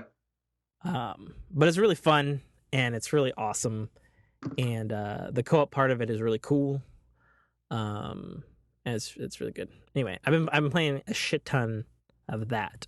But the reason I brought that up, other than the fact that it's probably one of my favorite games ever, um, is so I don't know about you, but this is what I'm talking about. It ties into two things. One, it ties into the category of um, this. So Astroneers has a Xbox One X update that makes it run at Mhm. like 60 frames a second and 4K and all that stuff. And I don't have a 4K TV, but running better on a game that I play a lot sounds super appealing to me. And also, I know that I'm probably going to want an Xbox One X for the upcoming Sea of Thieves, which looks awesome. And Mhm. I'm really hoping I can get my girlfriend in on that because it's like all co-op and piratey adventures and whatnot. We both love pirates. But yesterday I was like, man, I really just want more performance out of this game. And I know it's kind of a sad thing because I like want more performance out of a game that's still being made, that's still in early access. You know what I mean? Yeah. But I play it a lot. Like I've probably played like what how many hours ahead of you, Army? It's 6. I'm 3 hours ahead of you. Okay, 6. Okay. Duplicated. Um gotcha. What was I saying? Yeah. Oh yeah, so I played like a shit ton of it. I played like at least God, I probably played at least like 20 hours this week already. Hmm. And they added an update and a bunch of stuff. But anyway, I was thinking about getting an Xbox One X, and so I texted my Jessica and I was like, hey, so you know, if hypothetically there were an Xbox One X in my room here when you got off work, what would you say? And she was like, no, don't fucking do it. What did you do? Don't buy. And I'm like, well, but like, you know, like, um, I said hypothetically. yeah, but she knows when I say hypothetically, I'm usually just lying. Um, Yeah. but in this case, it was actually hypothetical, and I was like, well, True. like I should probably get one and like see at these, and then we could put my old Xbox next to my old PlayStation in the back of the room, so then we could play co-op together in the same room rather than you being at your house and me being at my house and trying to get co-op working through your shitty internet. And Hmm. she's like, well, but I already have an Xbox One. And it's like at the house and whatnot. And then I was like, okay, but it's not like you're gonna bring it over here. So like if we wanted to like stream, like if you wanted to play Astroneers with me, um, which she's admitted to me that the most recent update that came out Thursday looks really good, and she thought about playing co-op with me, which is like I really like playing co-op games with people, and I have such it's so weird because Jessica is such a gamer, but she hates co-op. So it's like I have to find the game that we can play co-op, because I tried Destiny with her, and she Hmm. got I don't know 90% of the way through vanilla Destiny, and then she's like, we got up right to Mars, and she's like, yeah, I'm done with this game. I was like, Okay. okay, fair enough. And I couldn't really fault her for it. It's Bungie's own damn fault. Um, So I was like, okay, so what's the big problem with me getting an Xbox One X? It's my money. I feel like I should upgrade. I already got a PS4 Pro, Mm-hmm. and you use my extra PS4 if I'm busy doing stuff on the main TV. And then she's like, yeah, but really, you're giving me your old shitty PS4 and you would be getting a new Xbox and making me play on the shitty Xbox. And then I was like, I mean, yeah. That's an interesting way to think about it. she's like, so she's like, really, you should get two Xbox One X's. And then I was Oof. like, well, first of all, that's a lot of money, babe. And then she's like, I know, which is why you're not going to do it because it's a lot of Yeah. money and it's stupid and we don't need more Xboxes. And I was like, okay, fine. So Yeah. anyway, that's how I didn't get an Xbox One X. But I still feel like I should upgrade because like the original Xbox One's slow as shit. Yeah. Yeah. It's just a thing. But speaking of that, an Astroneer that ties into my life thing. So truth time. When I get into a book or a movie or a TV show or a video game, like if I'm really into it, I feel like I have to like role play it in real life somehow. Case in point, when the second rebooted Tomb Raider video game, Rise of the Tomb Raider, came out, and it takes place in like Siberia and the frozen wastelands or whatever, and it's all cold. I played it during winter in a parka with my window open to the room so that the room was literally freezing and I could see my breath while I had a can of like beef, like a survival can of beef on a little like heating stove thing, like natural gas, Yeah. while rationing water to myself while I played this game because that's what she was going through, in the video game. Okay. And I just felt like talking about it with you to see if there's any sort of peculiar things that you do if you're super duper into something. Like earlier this year, like I was watching a lot of like occupation type TV shows. Like I was watching Colony, Alien Occupation. I was watching what's it? The girl Handmaid's Tale, which is about Yeah. occupation, occupation things. And I would like, I don't know, start sequestering myself in my room for a bit and not letting myself out. Like I get really weird about it, I guess. Well, And so funny you should mention that. well, and I have one more to further round off my Oh God. weirdness. Okay. So, as y'all know from last week's Fork in Your Ear, we lost power and we did the whole show on battery power miraculously tethered to my phone. I played Astroneer wearing an Astroneer shirt in space socks in nylon pants, which I figure is probably sort of like a spacesuit, I guess. With a Camelback, with my house being powered by a generator, playing Astroneer. And I even tweeted at the developer, and I was like, I don't think I could roleplay this game any harder than being without power. Yeah. And they actually liked it, and then they were like, "That's dedication, man." And I was like, "Yes, official recognition from the developer." You see me. Yeah. So go on. You probably well know that I am a martial artist. Yes. I have been most of my life. I'm also a huge mark for wrestling, like pro wrestling. Okay. I love pro wrestling. I mean, I loved it as a kid. Mm-hmm. I kind of lost interest, and then my buddy Brandon got me back into it. So much so that I signed up for a few pro wrestling classes. Oh, you did now. Yeah. Yeah. Interesting. Just to see what it felt like. You know what I mean? Just to take a bump as in the industry. Get suplex, get body slam, hit those ropes, jump off the turnbuckle type of feeling. Mm-hmm. I did so because he said, "Hey man, I'm gonna go to this pro wrestling school. Do you want to come with me? And I said, does a one-legged duck swim in circles? You fucking right I do. And he looked at me. He said, are we living our tag team championship dream? I said, you're fucking right we are. Okay. So, I mean, back in the day when we were kids, we always had the idea of if we were a champion, because he's a bigger guy and I'm lean and tall, to be called Thunder and Lightning. Okay, sounds good. Okay, so I don't know. Next week, next Friday is our first class. Okay. I'm excited. He's excited. Our wives and girlfriend not excited at all. Okay. I've been going to the gym, as you know, for a good long time now. Yes. So I am getting back into shape. Like I got my wind back. I can, lift a little bit more. So I'm actually looking forward to it. Good.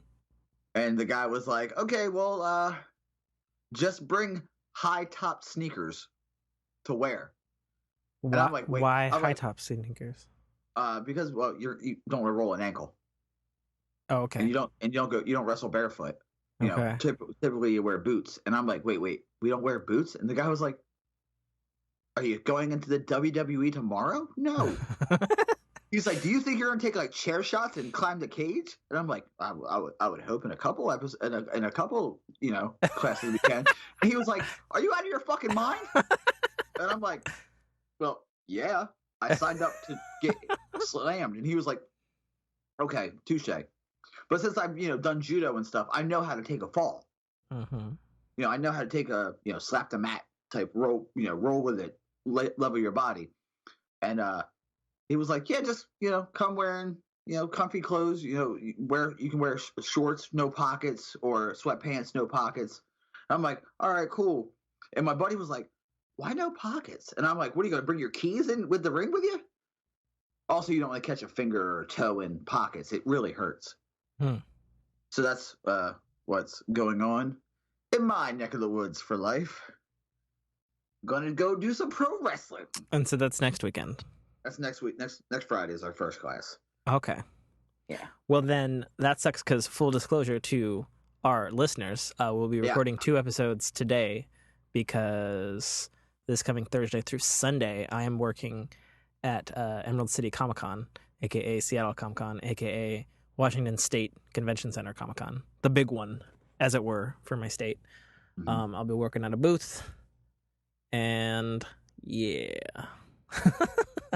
So we won't be recording a thing about what you're going to be doing Friday, but I will look forward to your tales about it.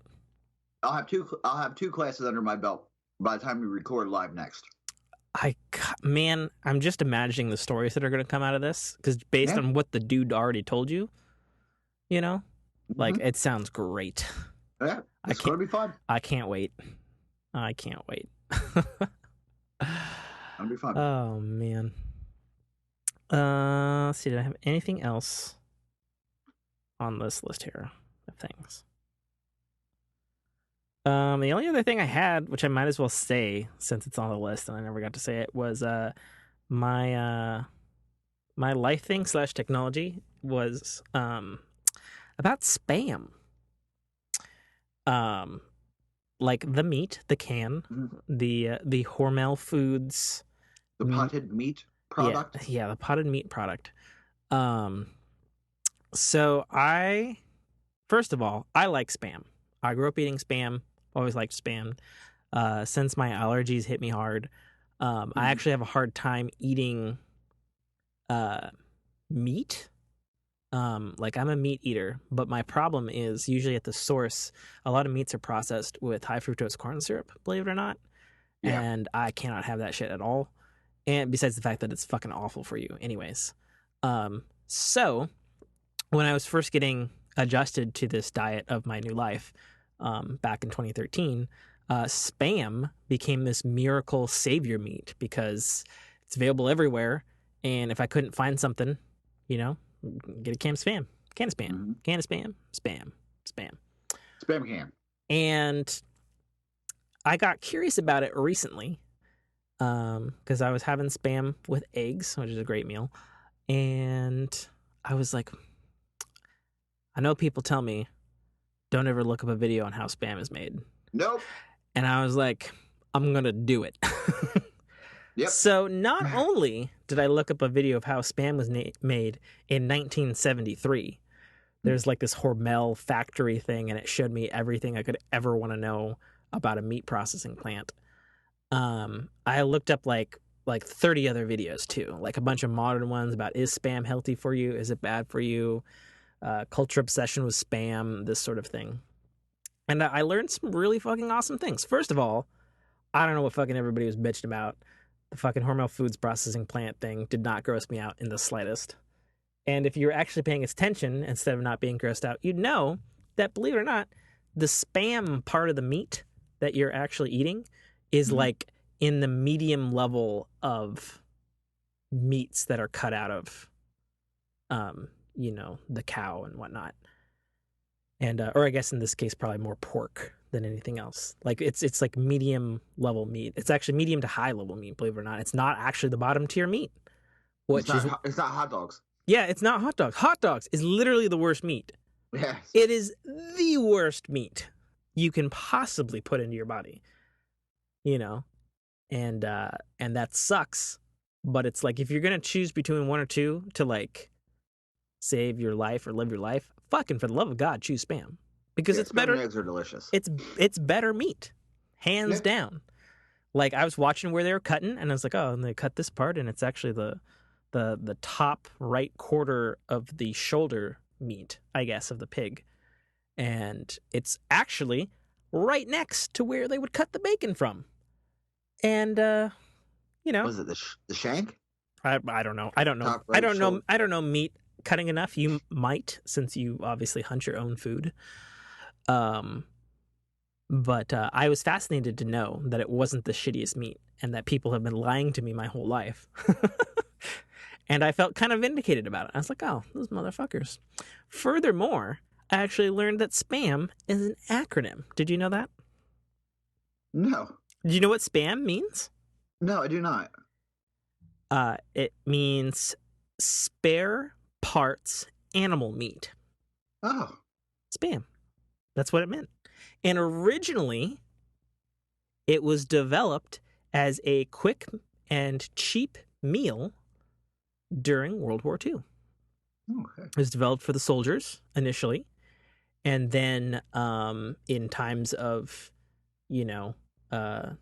hard economies and getting meats, it was then later sold to, people's homes and stuff, because it was good quality meat, as I've said before, that was affordable. And families, particularly in the Midwest, lived off of Spam. And then, of course, the other part of it is, historically, it is like ingrained into Hawaii's culture. Oh, yeah, I knew that. And that's because of Pearl Harbor. And people have probably heard that before. But it was true, because it was some of the only meat that they could get over there after the attack on Pearl Harbor. And so over the course of like a decade, that country almost literally lived off of Spam if you're going to eat meat on the Hawaiian Islands. Yeah, I knew that. I did know that because of Man vs. Food. Okay. But what I didn't know about Spam was because Spam has sort of a unique sort of pink color to it, which you don't really see except for maybe like a fresh cut ham or something. Yeah. Because I mean, there's other stuff in Spam. There's beef, there's chicken, there's primarily pork. There's the meats. And the reason it's pink is because when Spam is made, I mean, it's ground up into a paste and it's shoved into a can, but it's actually cooked in the can, which I didn't know. I had no idea. It's actually cooked in the can, and what gives it that pink flavor is the nitrate preservative that's added.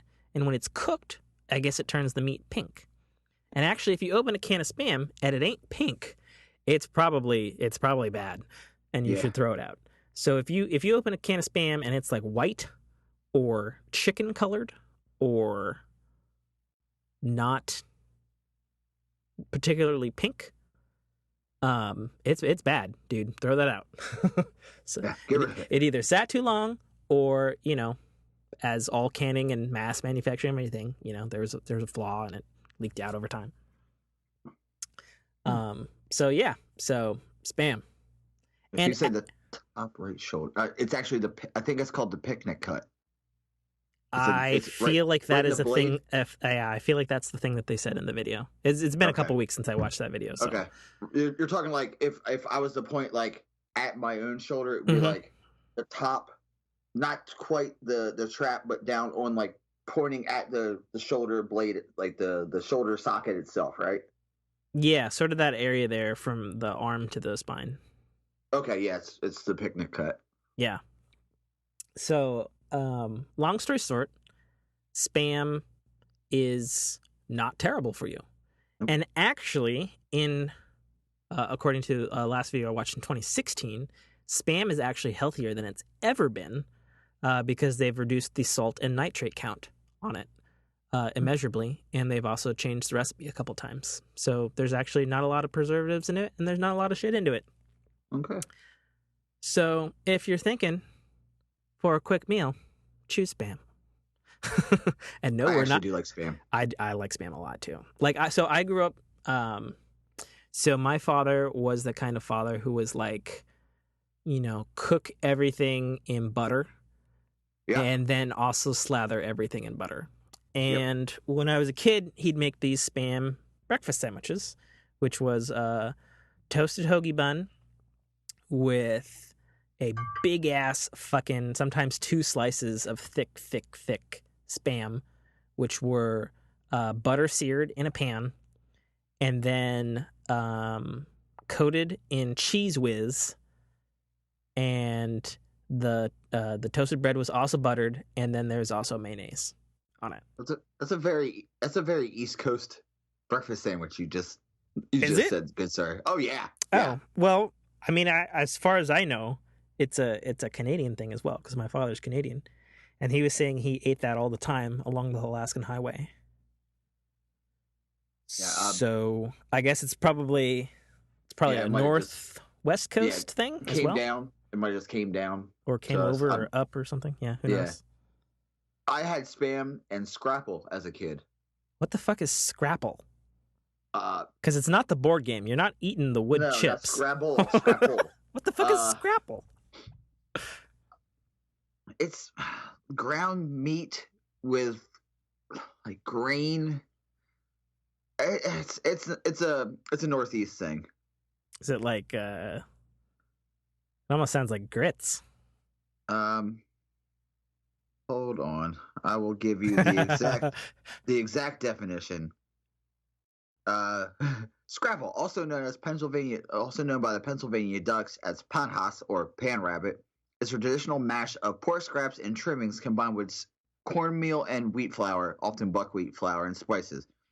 The mash is formed into a semi-solid congealed loaf and sliced, and then pan fried or deep fried, and it's delicious. It's a my area thing.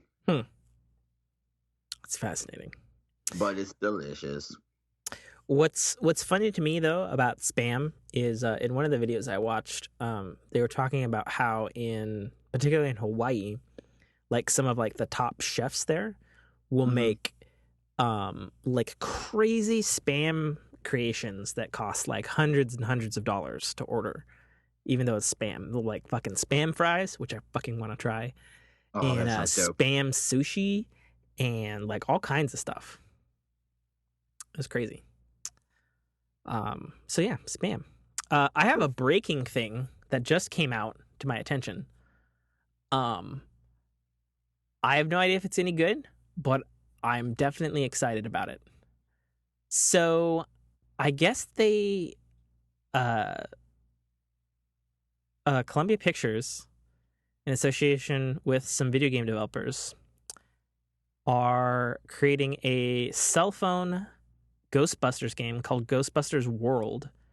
That's basically Ghostbusters Pokemon Go. Oh, you had me at hello. And I was like, I just watched a trailer, and it was a dumb CGI trailer with fucking shit getting sucked into a phone. It was stupid. That's what it says the game is, and I can't help but be kind of excited about that. Yeah. Because Yeah, that sounds dope to me. I want to catch augmented reality ghosts. yeah. You know what I'm saying? I can do Pokemon Go? Okay, yeah. Yeah, yeah. It seems like everybody's doing it, I guess. I mean, there's a Harry Potter one coming, and there's a zombie one. Is there a zombie one? I think there's one. It was like, I think it's tied to Mountain Dew. Like you scan Mountain Dew labels, and it's like, what the fuck? Yeah. We have gone. Or I had a really weird dream. You had a really weird dream. Okay, I'm Googling it. Mountain Dew zombie video game. Oh, it's Mountain Dew Walking Dead. Aha, okay. And it puts zombies around you. Interesting. Oh, I guess it's real. It's out. It's available on iOS and Android. Whew, okay. That's fucking weird. I don't seem crazy now. Well, I do seem crazy, just not crazy like bad crazy. Yeah, there's like Mountain Dew Unlock the Walkers. Download the Walking Dead Encounter app. Share your scare. Okay. It's on regular green and Diet Mountain Dew, as well as Mountain Dew Pitch Black. This is back in October 22nd, 2017. Okay. Huh. Well, alrighty then. I'm not gonna lie. I'm gonna download that and give that a go. What? Why are you shocked? You should not be shocked by this. I'm not. I know you are. Walking Dead Encounter. There we go. There it is. Okay. All right, she's going. It's downloading. Oh man. Well, that's the list. Yep. That's the list that I got. We should pull this train to the station so we can pull back out of the station again. Yeah, I think we should. All right. All right. Well, thanks for joining us for another completely tangential podcast of The Fork in Your Ear. We hope you've enjoyed your time here and that no passengers were maimed or zombies bit you, and that you learned a lot about life and video games and weird movies and shows. Yes. And until next time, I'm your host as always, author, podcaster, gamer, Tim K. Trotter. Signing off. You can, of course, find all of our stuff at www.dynamicworksproductions.com for other podcasts and my book, The Citadel Arrival, which I'm not even going to say anything. I mean, there's going to be an ad at the end of the show anyway. You're going to hear in a minute anyway. So that ad that I recorded will tell you all about it and where to find it, because I'm kind of tired of saying it. And it's kind of sad because, like I said earlier in the show, it's sort of sad that I've not produced another book yet, or even the audiobook for that book, which is also another sad story, which I should probably talk about one day. Yeah, that's it. Get forked, kids. Shazam! Sweet. I don't need to do plugs. You know where to find me. Exactly. Thank you for listening to a Dynamic Works production podcast. You can find our podcast at www.dynamicworksproductions.com. Feel free to email us at dynamicworks@mac.com.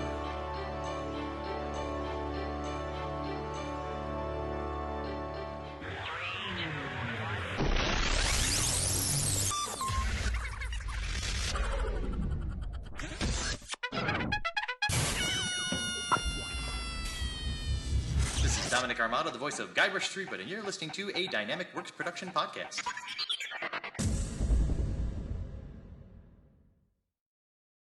The Citadel Arrival is the first installment in a series of epic science fiction short stories reminiscent of the Pulp Fiction style.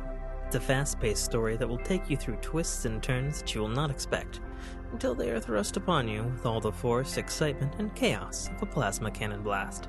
The story follows Katarl, a nobody cog in the working wheels of a futuristic society run completely by Megacorp, a corporation that carefully runs and manages the lives of the people living under its sphere of power.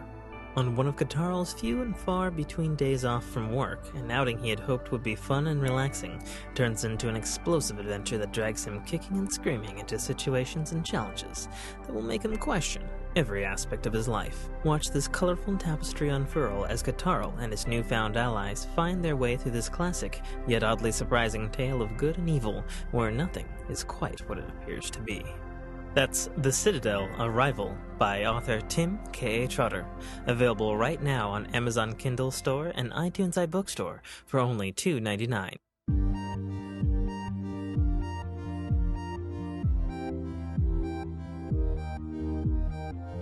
Exactly. Okay, so how much time do we have? Hour and a half. Hour and a half. Okay. I was gonna say, do you want to do an Altered Carbon episode? I mean, we could. I mean, that would definitely. I'm on episode 6. If that helps you. Yeah, we could do that. All right. I know you gotta stop the call and restart the call. Yeah. Hey, buddy. How's it going? Oh, it's going, man. Cool. It's going. You sound even less enthused than I do. It's been a week. Yeah? Yeah, it's been a week. Well, it's been up. I got new boots for work, and they ordered the wrong boot model, and it fucking is like shredding my foot. Oh. And then they decided they wanted to give me shit for not keeping up with standard. And I'm like, yeah, I'm not going to. I don't really care. And then they were like, oh, part of the reason why I'm looking for a new job, because they don't recognize hard work, I guess. So that sucks. I'm going to a place, actually it's where my Jess works. Mm-hmm. It's the company. And just this week, they gave her a $75 gift card to Amazon, and they gave the workers a $250 gift card to Amazon because of some like the no lost time injuries for like 500 days or some shit. Mm-hmm. And it's way more money. So, you gonna be able to get a thing there? Oh yeah. Yeah. What is it? Because I think you mentioned she's like a desk security guy. Yeah. Well, what I'll be doing is I'll be working in the chemical plant that she secures. Now, when you say chemical plant, I immediately think of you falling into a vat and turning into the Joker. They make vinyl flooring and stuff like that. So okay. Nothing like turn my skin like white. rhino liner or what? Yeah, like vinyl flooring, vinyl coverings, stuff like that. Yeah, nothing that will turn my skin white and my hair purple, sadly. Fair enough. So. Alright, I'm just editing. There's so much stuff on my list from last week that I didn't even talk about. Well, we got some stuff to talk about then, that's a good thing. Yeah. I got the wrestling school, and the fact that I'm episode 5 into Altered Carbon. Nice. So you're into it, I assume. I forgot how good the torture episode was, as weird as that sounds. Mm-hmm. Is this your second run through this whole series, or? No, this is the first I've ever been. Because I got to episode 5, and then Jess was like, I want to watch it. And I'm like, all right, let's go back for the beginning. Cool. I do have another thing. X and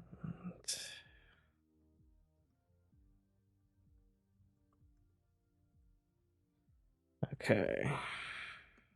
Just gonna post this. Where's the thing? There's this here. I forgot how much I like Poe. Poe's dope. Poe's fucking, yeah. Poe is life. Yeah, the definite I am a pretty cool sidekick. Feels. Yeah, for sure. Very cool sci-fi kick, actually. Uh-huh. Very Dresden Files. Holy shit! You know about that show? Yeah. Of course you do. Of course you do. Oh man, my boy Adam is really into that show as well. I guess he says the books are better. Oh, I'm sure. He was saying like the books are like super R-rated. The TV show obviously wasn't. Mm-hmm. But man, that's a name. Yeah, buddy. Dresden Files. You guy. I forgot that the wife has the drug inside of her. And when in the episode when she fucks Kovac, I was like, oh yeah, she says the C word. Yeah, she's like she's just ready to, she's all about that. And all about that D. Yeah, she is. And then you realize the daughter rides around in her mom's sleeve, and you're like, oh, so did he fuck the daughter or the mom? Yeah, who knows? It's all crap. It's all. It's exactly what it is. Okay, let's see here. Get this web browser open. Obviously, I have power. Yeah. The recording wasn't bad. I was quite happy. Yeah, it turned out pretty okay. Yeah. On the recording side, I think the episode was great. Yeah, it was really fun. I'm surprised the recording held up pretty good. There's a couple of glitches here and there, but I think overall it was pretty listenable. Yeah, I don't know if the glitches were from my end or the fact that you were on a Tide mobile. 100% sure it was on my end. Yeah, I was like, ugh. Given how often I record with you and how there's usually like zero issues, like it was my phone tether with like 2 bars at that. 2 bar, not even LTE. I was 4G all day. Yeah, exactly. Okie dokie. So, got my ring ready to spin. Let's do this. Yes, sir. All right. Cut in.